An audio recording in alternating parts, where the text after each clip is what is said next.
Less than 2 weeks until Election Day, we dive into top local races. Status quo or time to change the system? The big question at the heart of the district attorney's race. A San Diego sheriff's commander wants the boss's job. The contentious race between Dave Myers and Bill Gore.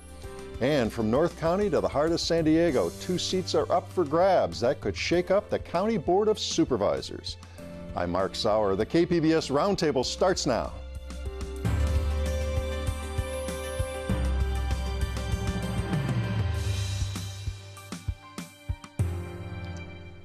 Welcome to our discussion of the week's top stories. I'm Mark Sauer, and joining me at the KPBS Roundtable today, KPBS City Heights reporter Taryn Mento, public safety reporter Lindsay Winkley of the San Diego Union Tribune, KPBS Metro reporter Andrew Bowen, and reporter Jane Heidman, also with KPBS News. Well, as in most counties, being the incumbent district attorney in San Diego is close to a guarantee of re-election. But that's not necessarily so this year. One reason is the current office holder is there through an interim appointment. Another is her challenger is running on a starkly different platform. It's status quo versus reform. So Terrence, start with these candidates, 2 very different women with different backgrounds. Yep, so Summer Stephan, she is the appointed interim San Diego County District Attorney. And she grew up in a Greek-Armenian household. She described it as strict. Her father put a lot of emphasis on education. She had a grandmother who survived the Armenian genocide, so she became very aware of these big issues as a young kid. She excelled very well in school. She graduated 2 years early, went on to college, and then after passing the bar, went on to the county district attorney's office and has been there for about 28 years. Yeah, long time. Yeah, and then Genevieve Jones-Wright, deputy public defender. She's been at the county for about 12 years. Previously before that, Riverside County Public Defender's Office, very short time. She previously did some pro bono work as a criminal defense attorney. She grew up with a single mom. I think she's the youngest of 3 sisters. Summer Stephan's actually the oldest of 4 sisters. She grew up here in Lincoln Park. Summer Stephan's from the Bay Area. And she says, she kind of wants to run because she's seen the impacts of the district attorney's policies that have affected those that are accused and those that she's defending. So a real different choice here. Right, they're 2 completely different sides of the court. You've got a criminal defense attorney, public defender, which would be something really different in the prosecutor's role here. And frankly, for most judges' races, they come out of the prosecutor ranks. And of course, as you say, a longtime prosecutor here in Stephan. Now let's talk a little bit about issues. How do they differ on some of the key issues here? Prop 47, remind us about right. that. So this is kind of where Genevieve Jones-Wright's kind of platform comes into play. She really kind of accuses the district attorney's office overall of being reform averse. She points to the previous district attorney, Bonnie Dumanis, who's now running for a different election that you guys will be talking about soon. Get to that in a minute. Yeah, she points to her opposition to Prop 47, Prop 64. Prop 47 reduced some penalties for nonviolent crimes. Prop 64 approved recreational marijuana, and that meant if you were, serving time for some crime under the old law, you would become eligible for resentencing. So Genevieve is she supports these very much. Summer Stephan, she didn't necessarily, she wasn't the district attorney at the time Bonnie Dumanis was, but she has said that she does support in some ways Prop 47. It was necessary, I believe she referred to, but that, some changes are needed. So she's kind of, not necessarily one way or necessarily the other. So in a nutshell, kind of reform versus kind of establishment status quo. Right. And now Summer Stephan has benefited from endorsements from a wide range of group, money from the Chamber of Commerce, which is a little bit unusual. Give us that background. Well, the biggest thing she's got going for her is law enforcement's choice. You see that on a lot of the campaign signs that she has. She has the backing of, police departments around the county, deputy district attorneys support her, her own staff right now, because she was, this is something that critics are, pay a lot of attention to, is that she was appointed to this role. She has that benefit on the ballot, but she actually wasn't elected to it, which is what some people were critical of, is this going to give her an unfair advantage, looking like the incumbent, but not necessarily being the incumbent. And then Jones-Wright got backing of a liberal billionaire. A lot of stories have been done on that. Give us the story there. Right. This has kind of been where things have been heating up over the past couple of weeks. George Soros, he's a New York billionaire. He's an advocate for criminal justice reform, has been the sole donor to a committee that's been backing Genevieve Jones-Wright. There was a story just done by our media partner, iNewsSource. I think the total outside spending for Genevieve Jones-Wright is about $1.5 million. Where outside spending for Stefan has been about $660,000. So you can see that it's kind of completely different, where the funds that they've raised on their own, Summer Stefan has definitely outraised Jones-Wright just on her own. But so this really changes things with outside funding from George Soros. And Soros has been weighing in on other DA races. Right, not just in San Diego. I mean, all over the country. I know there's a couple other in the state, but I don't think the like Alameda County, Sacramento County, Contra Costa, they have not seen the amount of investment or support that George Soros has put into this committee that's supporting Genevieve Jones-Wright. And this is one of those races, we've talked about this before when Bonnie DeMantis ran the last time and had a strong challenger, but the incumbency is so powerful. It is anyway, but in this race in particular, I mean, people get in, they don't pay much attention, the DA, crime unless you're having charges brought against you. Right. I mean, like, how much are you paying attention to the district attorney's race? Or unless there's a real high-stakes case, right, which of course there is high profile. But I mean, and right now, crime rates, we're considered one of the safest, largest cities in the country. So you might think, like, hey, this person's currently in the office, they're doing a good job. So I think this is one of the races that's really hard for a challenger, especially someone who's been associated with the district attorney's office for 28 years, Summer Stefan. So you're really combating two things there. She's got large recognition. One thing I just find fascinating about this race is that, whereas usually you might have an incumbent who will cruise through to re-election and not have any real challenge, we're actually having a discussion about a lot of these criminal justice issues. And, whether or not Stephens wins re-election in June, I think it's interesting that at least she's having to defend her department, her policies, and her positions, and not just, she's being held accountable to the voters. And she may win, she may not, but at least we're having that talk. Right, and there have been a lot of community forums. I mean, Summer Stefan herself said it's kind of some of the most, we haven't fact-checked that for, just to say that, but some of the most community forums in a DA's race. I think there's about 6. There have been some issues with whether she's shown up to a couple of them. One in particular was recently that there was a lot of chatter about that she kind of at the last minute canceled on a community forum. Later we found out that it actually was related to a campaign-related event in Sacramento that her strategist said couldn't be moved. But she has been out there chatting, in these debates, in these forums with Genevieve Jones-Wright. Genevieve Jones-Wright has been leveraging social media a lot, hosting. She was just had an AMA on Reddit. A colleague just mentioned to me. She's Twitter, posting Facebook Live videos. So it's kind of interesting the way the two are going at it. Any idea of why Soros is pouring so much money into these campaigns? Criminal justice reform has been a top priority for him. I believe that there was a district attorney in Philadelphia that was recently elected with support that came with support from Soros.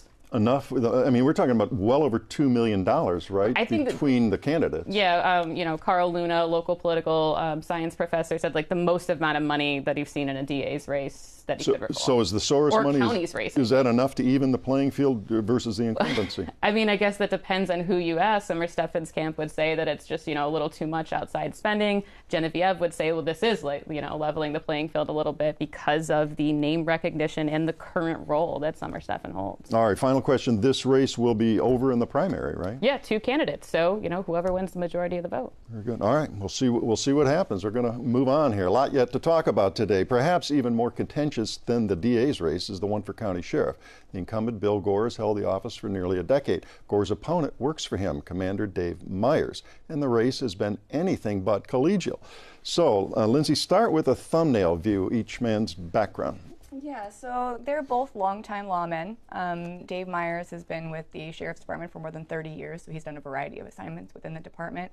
Gore has an even longer law enforcement history. He was actually with the FBI for more than 30 years before he was appointed and then elected to sheriff in 2010. So both of these men are really cut from the Sheriff's Department cloth. And so, to a certain degree, they do have kind of a similar foundation. And this race got nasty early on. Gore's actually lost in a launch, that is, an internal affairs investigation into Myers. Give us some of that background. Yeah, so we don't know all of the details. We've actually asked Sheriff Gore about this, but he's cited personnel records that prevent him from talking too much about the investigation. But Myers has essentially told us that he attended a political event in the South Bay, and he drove there in his company car. Mentioned that he was running for the sheriff's department, and Gore launched an investigation. Gore was also in attendance at that event. Gore has responded with few details, but saying that we know 1/10 of the story, that there are a lot more details to that incident that he is not at liberty to discuss. All right. Now, Myers, being the challenger here, he has made some accusations against Gore, and it's a campaign, as we say, it's a nasty one. So give us examples of some of the things that he's saying that the sheriff has failed on the job about. Yeah, there are a lot of things that Myers has said that Gore has failed on over the years. I think probably the most contentious one is how he handled the mortality rate in local jails. As many of us know, several years ago, City Beat did an investigation that revealed that local jails had the highest mortality rate among California's biggest lockups. And Myers has said repeatedly that Gore waited until that issue was brought to light by local reporters before he decided to make changes, despite knowing that there was an issue. And then has also piled on by saying that once it was brought to his attention, rather than focusing on making changes, he retaliated against the reporter who reported that story, instead of kind of putting his nose to the grindstone. Which we've talked about on this show. And what does Gore say about all of this? Yeah, so Gore says that, well, the sheriff's department has taken issue with the investigation, with how a City Beat came up with their metrics. He also said that once they were aware of the problem, that they did put their nose to the grindstone and started making very real changes. And we did see a pretty substantial drop in inmate suicides. Recently, there was a report that said that they had dropped from 16, I think, to 2. But attempted suicides have not had such a drastic change, and Myers likes to point that out. Okay, Andrew, you've looked at this race as well. Who's backing Gore in this? He's the establishment candidate. Yeah, he's a Republican, so yeah, I think he has the backing, a pretty easy backing of all the groups that you would expect to back a Republican: the county party, the conservative Lincoln Club, also the law enforcement unions, deputy district attorneys, and deputy sheriffs. I think one kind of interesting event that happened pretty early on in this race was when Dave Myers accused Gore of retaliating against him because he's running in this race. He said that he was taken out of the chain of command. He was previously a commander and would sit in on meetings dealing with leadership issues and everything. And he says after he announced his candidacy, he was taken out of that, and he's an openly gay man. He says he was put in a closet in the sheriff's building. Now Gore disputes that account. He says it's not a closet. He says it used to be an office.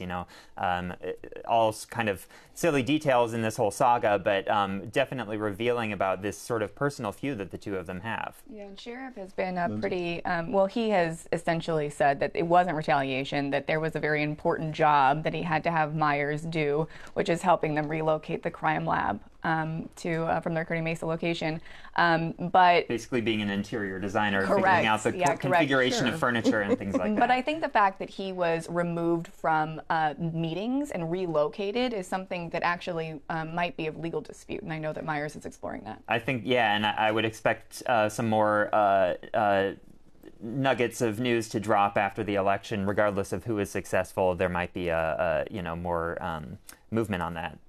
Now, why does Gore say he wants to continue on as sheriff? He's had a long career. Yeah, he has had a long career. I think that Gore feels that there are a lot of issues that he has made a lot of progress on that he wants to continue work on. He wants to continue transforming treatment in jails. He wants to continue combating the opioid crisis. He wants to continue working with the homeless population and coming up with solutions to mental health.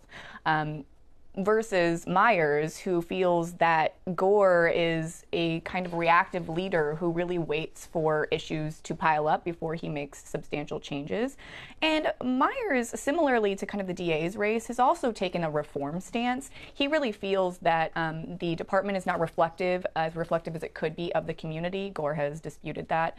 He feels that there should be more diversity at the top ranks. He feels that the department is homophobic, and there are certain cultural aspects of the department that Myers really wants to tackle and feels like he's the person to do that. And a lot less money being spent in this race than definitely. the So, DA's race. Yeah, so Gore is just above $66,000 between January and April, and Myers is just above $52,000. Now, any polling in a race? I know polling is difficult on races, this kind of down ballot races. I believe there was. It showed Gore had a plurality of the votes. I don't believe he had a majority. But for an incumbent, it was maybe not as good as you would expect, and there were also a lot of undecideds. Okay. And again, the primary decides this one. Only 2 candidates, so yes, if you are not voting in June, you're not voting for sheriff. Yeah, so we'll have to keep a look at that. Well, going to be very interesting. There's both those law enforcement races, very different and yet the same in some ways. We're going to move on now to the supervisors. A lot of candidates here. The control Republicans have had for years on the County Board of Supervisors could end this time around. The seats in District 4 and District 5 are up for grabs due to term limits. Lots of candidates, lots of issues. So, Andrew, let's start with District 4. We got 4 Democrats and 1 Republican, and start with the Republican. Who's she? A familiar name. Retired District Attorney Bonnie Dumanis. She announced she was running for this seat last year. She very quickly locked up all the endorsements of the Republican constituency, you could say, the party, the Chamber of Commerce.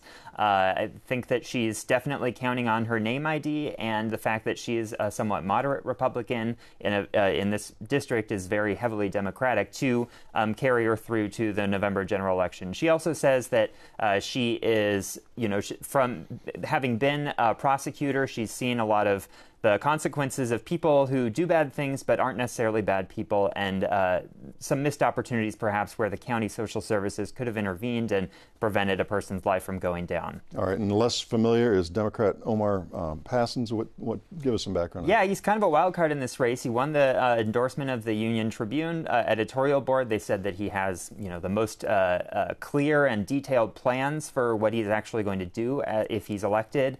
He's a land use attorney. He also has a very interesting personal connection to the county. He grew up in the foster care system, which is overseen by the county. His mother was mentally ill and homeless, and he says that he's really the product, and his successes is evidence of what can be possible when the county does a good job of giving children a strong start, even if they come from very difficult circumstances. So he's won a lot of endorsements from nonprofit leaders, small business owners, and he's really running this grassroots campaign. All right, and then Nathan Fletcher, no newcomer to politics, winning and losing at state and local races in the past. Yes, started in the state assembly as a Republican. He left the Republican Party in 2012 when he was running for San Diego mayor and became an independent. He lost that race. He ran again in 2013 as a Democrat and again lost. And this sort of switching of parties has been kind of an issue every time he's run since leaving the Republican Party. His opponents accuse him of political opportunism and that he doesn't really have any firm beliefs. That being said, over the past 5 years, he really has proven himself, at least to the Democratic establishment, of being a bona fide liberal. He's marching along with the resistance against the Trump administration. You made that Trump ad. We talked about that on the show recently. Yes, and he's a Marine veteran. He's advocated for deported veterans. He's done a lot of activism around that. And he's won the endorsement of virtually every Democratic elected official all the way up to today. It was announced to Vice President Joe Biden. I did see that this morning, and I really never understood why Democrats aren't wanting more Democrats. Wouldn't they want, theoretically, all Republicans to come over and be Democrats? Yeah, so and vice versa. That's something that he's argued is, I've moved on issues for the better, and so that makes me, a true progressive and someone who is. He says he was never truly at home in the Republican Party. He was a more moderate Republican, and now he's really come to his true self as a progressive. All right, another political newcomer, Ken Marlborough. Yeah, so he is a retired a deputy fire chief for the city of San Diego. He's kind of used that as a way to talk about a lot of concerns around development in the county's backcountry and the unincorporated areas and very fire-prone areas. Beyond that, though, I think that he's definitely a political novice. He's got a very uphill battle in terms of name ID in this race, and just in terms of fundraising, we haven't seen very strong numbers from him. But that's not the case. Lori Saldana, that she is a more well-known name and has, of course, served at the state level. Certainly has a name to her. Yes, she served in the state assembly, where she definitely cast votes in a very progressive manner. When you look at what bills she actually tried to bring to the floor, she didn't have quite as much success. She did author an open carry ban on handguns, but failed to get it passed through the state legislature before her term ended. So I think that she, is really trying to brand herself as a tried and true progressive since the beginning and was ahead of the curve on a lot of issues. But she is also facing a lot of accusations of not being supportive of women in various sexual harassment scandals that have gone on in San Diego County.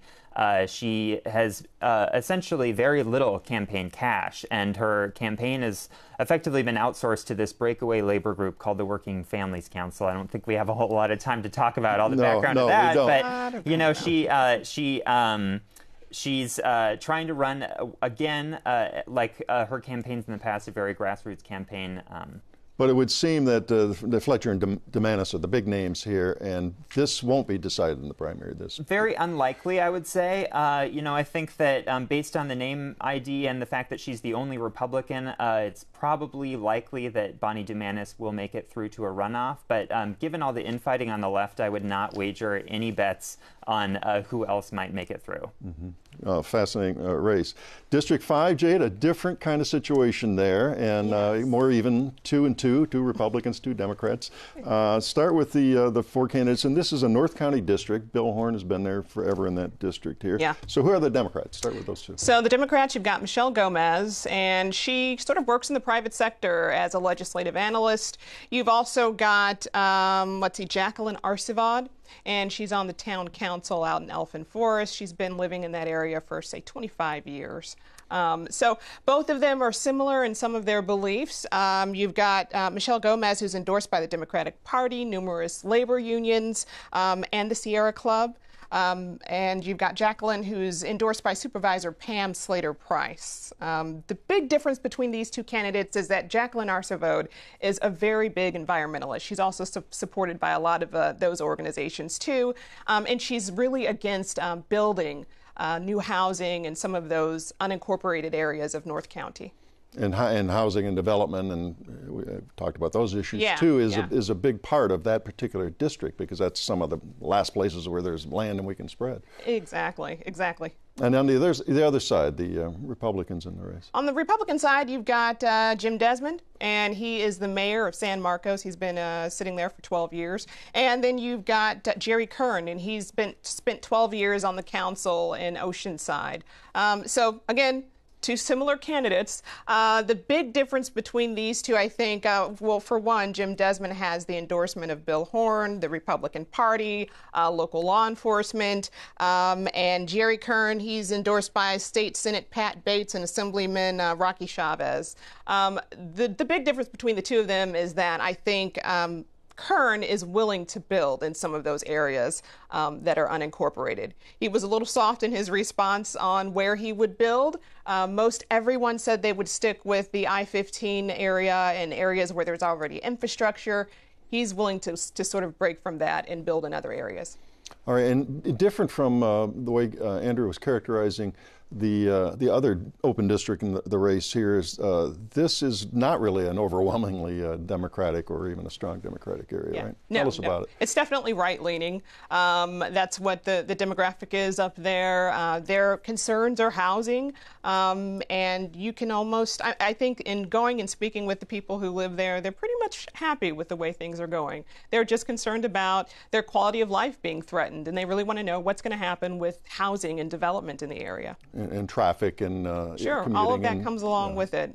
So you've got some candidates who are supportive of technology and public transit, like Michelle Gomez and Jacqueline Arcevode, and then you've got some candidates that are in favor of expanding interstates, roads, and depending on Teslas and the technology in cars themselves, and in terms of how they may fix the environment and greenhouse gases. Andrew? One thing that might be helpful to our viewers and listeners is to kind of talk about what the county actually does. So they have very limited power in the incorporated cities, like the city of San Diego, Chula Vista, Oceanside. You know, that the real power in terms of land use is permitting building in the unincorporated areas in the backcountry. Some of those areas are pretty rural, some of them are more urbanizing, and then they have a lot of oversight of social services, things like mental health care and substance abuse treatment for people, as I mentioned, foster care, and so these are kinds of issues that I think are starting to affect the entire county. There's a lot more attention being paid to